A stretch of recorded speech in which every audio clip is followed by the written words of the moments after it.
नमस्कार। The deep dive में आपका स्वागत है। इससे पहले कि हम आज के मुद्दों में गहरा उतरें, एक ज़रूरी सूचना। रोज़ाना के करंट अफेयर्स की पीडीएफ के लिए डिस्क्रिप्शन में दिए गए हमारे टेलीग्राम चैनल के लिंक को ज़रूर फॉलो करें। तो आज है 12 जनवरी 2026 और हम भाग 1 के कुछ बेहद ज़रूरी और दिलचस्प विषयों की बात करने वाले हैं। जी। हमारे स्रोतों में आज पर्यावरण, साइंस, टेक, सुरक्षा और कला संस्कृति से जुड़ी कई खबरें हैं और हो सकता है इनमें से कुछ विषयों पर हमने पहले भी हल्की फुल्की बात की हो, तो ये एक तरह से एक अच्छा रिवीजन भी हो जाएगा। बिल्कुल। और आज हम केरल के पहले तितली अभयारण्य से लेकर अमेरिकी सेना के डूम्सडे प्लेन तक कई दिलचस्प विषयों को कवर करेंगे। चलिए तो शुरुआत पर्यावरण से ही करते हैं। केरल सरकार ने आरलम वन्यजीव अभयारण्य का नाम बदलकर आरलम तितली अभयारण्य कर दिया है। ये राज्य का पहला तितली अभयारण्य है। हाँ, और ये पश्चिमी घाट में है।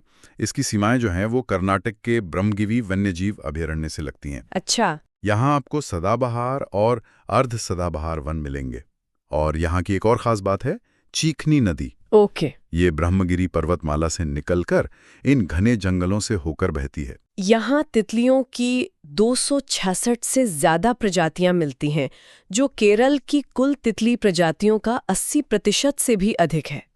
पर यहाँ सिर्फ तितलियां ही तो नहीं होंगी? नहीं, बिल्कुल नहीं। सही कहा आपने। ये जगह स्लेंडर लोरिस का भी घर है। स्लेंडर लोरिस, जो कि अनुसूची 1 का जीव है। हाँ, बिल्कुल। और इसके अलावा हाथी, विशाल गिलहरी और तेंदुए जैसे कई और जानवर भी यहाँ हैं।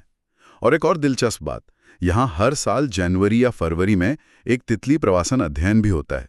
अच्छा, माइग्रेशन स्टडी। जी, जिससे हमें इन परागणों को मतलब पॉलिनेटर्स को समझने में और मदद मिलती है।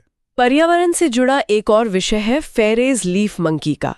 खबर है कि इनके घर मतलब इनके आवास के तेजी से विनाश के कारण ये अपनी आदतें बदलने पर मजबूर हो रहे हैं। और ये एक बहुत गंभीर मुद्दा है। इस बंदर को चश्मा बंदर के नाम से भी जाना जाता है। हाँ, क्योंकि इसकी आंखों के चारों ओर चश्मे जैसे सफेद धब्बे होते हैं। बिल्कुल। ये पूर्वोत्तर भारत में खासकर त्रिपुरा, असम और मिजोरम में पाया जाता है। आईयूसीएन की रेड लिस्ट में इसे संकटग्रस्त यानी एंडेंजर्ड के रूप में वर्गीकृत किया गया है और ये साइट्स के परिशिष्ट 2 में भी शामिल है। और हाल ही में ऑल इंडिया टाइगर एस्टिमेशन 2026 सर्वेक्षण के दौरान भारतीय विशाल गिलहरी, जिसे महाराष्ट्र में शेकरू कहते हैं, पुणे वन प्रभाग में देखी गई। हाँ, और ये महाराष्ट्र का राजकीय पशु है। इसे मालाबार जायंट स्क्विरल भी कहते हैं।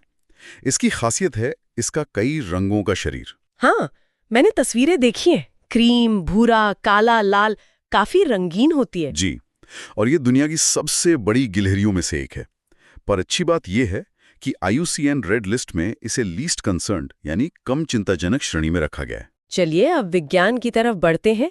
एक हालिया अध्ययन में पाया गया है कि जल वाष्प यानी वाटर वेपर एरोसॉल की तुलना में वायुमंडल को कहीं ज्यादा गर्म करता है। यहाँ एरोसॉल को समझना जरूरी हो जाता है। बिल्कुल। एरोसॉल हवा में मौजूद बहुत छोटे ठोस या तरल कण होते हैं। ये मानवीय गतिविधियों जैसे जीवाश्म ईंधन जलाने से और प्राकृतिक स्रोतों जैसे रेगिस्तान की धूल या ज्वालामुखी विस्फोट से भी पैदा होते हैं। और इनका जलवायु पर दोहरा प्रभाव पड़ता है ना? हाँ, दोहरा प्रभाव। ये वाकई दिलचस्प है। कैसे? देखिए, कुछ कण तो सूरज की रोशनी को वापस अंतरिक्ष में परावर्तित मतलब रिफ्लेक्ट करके वायुमंडल को ठंडा करते हैं। ओके। वहीं ब्लैक कार्बन जैसे दूसरे कण सूरज की रोशनी को सोख कर मतलब एब्जॉर्ब करके वायुमंडल को गर्म करते हैं। अच्छा। और ये क्लाउड कंडेंसेशन न्यूक्लियाई के रूप में भी काम करते हैं, जिससे बादलों के गुण बदल जाते हैं। स्वास्थ्य के लिहाज से देखें तो 2.5 माइक्रोमीटर से छोटे एरोसोल कण फेफड़ों में गहराई तक जाकर बीमारियों का कारण बन सकते हैं। अब प्रौद्योगिकी के क्षेत्र में भारत सरकार 2026 के अंत तक व्हीकल टू व्हीकल यानी V2V संचार तकनीक लाने की तैयारी कर रही है। हाँ, और इसका मुख्य मकसद है सड़क सुरक्षा को मजबूत करना और दुर्घटनाओं को कम करना।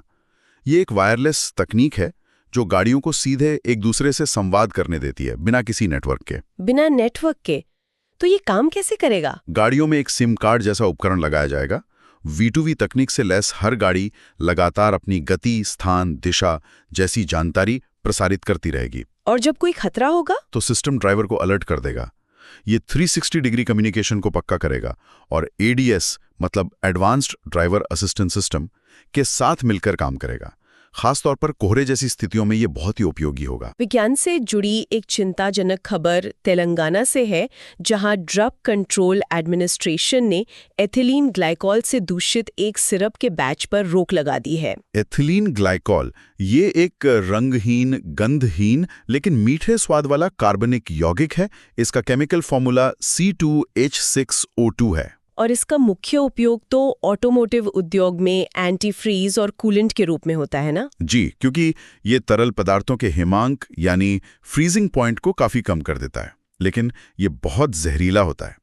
एथिलीन ग्लाइकॉल विषाक्तता का सबसे आम स्रोत ऑटोमोटिव एंटीफ्रीज ही है, जिसमें लगभग 95% एथिलीन ग्लाइकॉल होता है। अब सुरक्षा से जुड़े विषयों पर आते हैं। हाल ही में केंद्रीय गृह मंत्री ने नार्को कोऑर्डिनेशन सेंटर यानी NCORD की 9वीं शीर्ष स्तरीय बैठक की अध्यक्षता की। NCORD तंत्र जो है वो 2016 में गृह मंत्रालय और राज्यों के बीच बेहतर समन्वय के लिए स्थापित किया गया था। इसका मकसद नशीली दवाओं के खतरे से एक साथ मिलकर निपटना है। बिल्कुल। इसकी एक 4 स्तरीय संरचना है।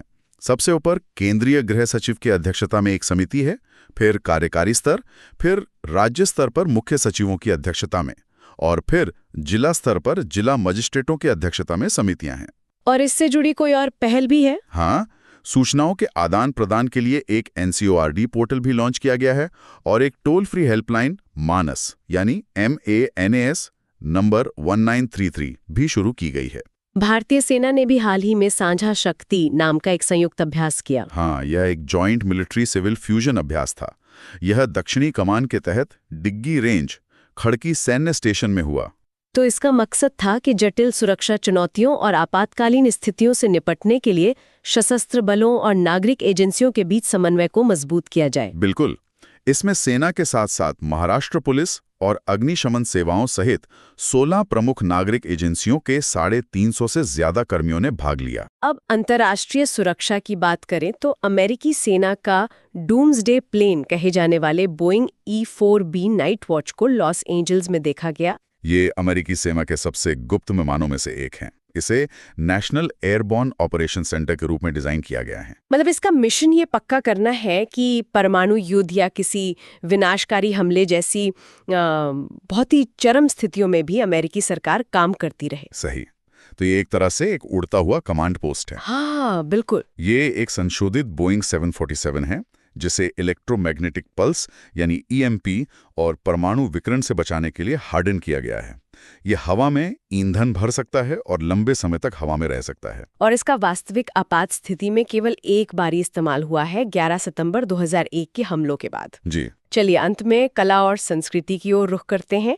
जयपुर में लगभग 250 परिवार राजस्थान की सबसे पुरानी लोक कलाओं में से एक कठपुतली को आज भी आगे बढ़ा रहे हैं। तो कठपुतली नाम ही काठ यानी लकड़ी और पुतली यानी गुड़िया से आया है। जी। इसमें लकड़ी, कपड़े और धागे के इस्तेमाल होता है। इनकी खास बात यह भी है कि इन कठपुतलियों के पैर नहीं होते और वे लंबी स्कर्ट से ढकी होती हैं। हाँ, और कठपुतली चलाने वाला 2 से 5 धागों से अपनी उंगलियों से उन्हें नियंत्रित करता है। और इन प्रदर्शनों का विषय क्या होता है? ऐतिहासिक रूप से तो कठपुतली प्रदर्शनों का उपयोग राजपूत राजाओं, बहादुर योद्धाओं और लोक नायकों की कहानियों को सुनाने के लिए किया जाता था। प्रदर्शनों में हास्य, संगीत और व्यंग्य का भी भरपूर उपयोग होता है। और साथ में ढोलक और हारमोनियम का संगीत। जी।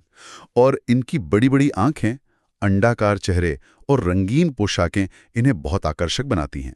तो ये थी 12 जनवरी 2026 के कुछ महत्वपूर्ण विषयों पर हमारी गहन चर्चा, जिसमें हमने पर्यावरण, प्रौद्योगिकी, सुरक्षा और संस्कृति के विभिन्न पहलुओं को छुआ। आज हमने देखा कि कैसे छोटी छोटी चीजें जैसे एरोसोल के कण हमारे जलवायु पर कितना बड़ा प्रभाव डाल सकते हैं और कैसे V2V जैसी तकनीकें भविष्य में हमारी जिंदगी को सुरक्षित बना सकती हैं। आज की चर्चा यहीं समाप्त करते हैं। अगर आपको ये विश्लेषण उपयोगी लगा तो इसे लाइक और सब्सक्राइब करना ना भूलें। और अब आपके लिए एक विचार। आज हमने सैन्य नागरिक समन्वय से लेकर गाड़ियों के आपसी संचार तक समन्वय के अलग अलग रूपों को देखा। क्या प्रौद्योगिकी और बेहतर समन्वय ही भविष्य की बड़ी चुनौतियों, चाहे वो सड़क सुरक्षा हो, नशीले पदार्थों की तस्करी हो या आपदा प्रबंधन, का एकमात्र समाधान है? इस पर विचार कीजिएगा। अगली बार फिर मिलेंगे। नमस्कार।